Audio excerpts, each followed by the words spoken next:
You know, this is truly a video I never thought I'd be making. I thought maybe Mariota as a backup, a trade for AJ Green, or heck, maybe even playing one more year in Oakland. But with the new league year starting soon, and with no new football to watch, it seems as though John Gruden has officially lost his mind. Or has he? And as always, a quick disclaimer, this video will contain nothing but facts, of course, until the end of the video, because believe you me, I've got some things to say about this one.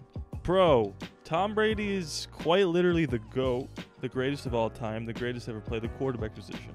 Who wouldn't want the greatest living football player of all time on their roster? And in this current contract era for relatively cheap.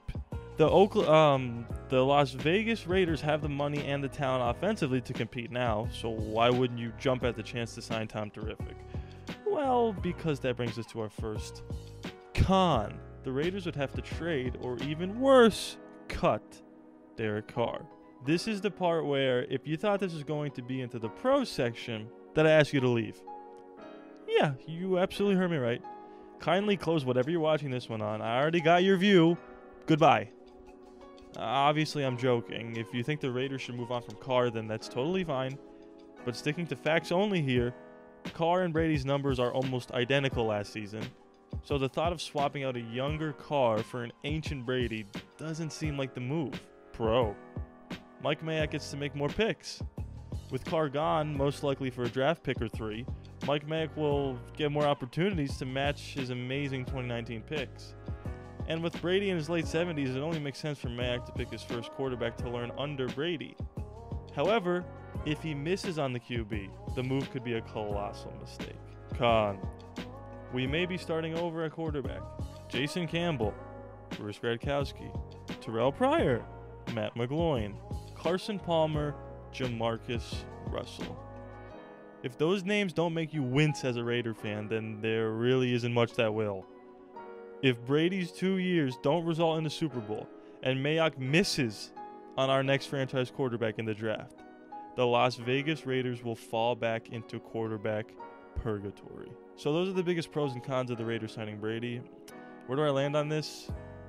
Well, let's just say this. I will always root for the Raiders until the day I die, of course. However, if they do decide to forego Carr for Brady, I will not take anything less than a Super Bowl. I believe Carr to be the future of the franchise for the next 10 years. I've laid out all the facts as to why I think so in another video, which you can watch. It's on this channel.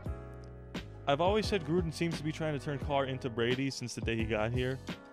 The short passing scheme, the number one target being a tight end, and the short, fast wide receiver being the go-to target on third down. I've always thought this was a mistake, being that Carr has one of the best arms in the league, but in the 2 years that I've seen Carr in the system, it's starting to work. And to throw all that progress away for a Tom Brady revenge tour just doesn't sit well with me at all. Just remember, you heard it here first, when Carr and Mac win a Super Bowl together on the Bears.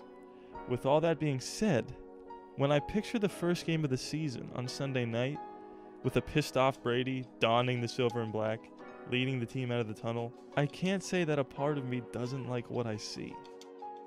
Anyway, guys, thank you so much for watching this video. This is a weird one. I really don't know if he as in Brady is leaving the Patriots, or if he's just leveraging, other teams like us or San Diego, or LA, to get a contract with him. If we sign him and get rid of Carr, I'll be upset, but that's the business. That's the NFL. And as always, if you like what you see here, please be sure to subscribe. It is free after all, no charge to you, and just win, baby.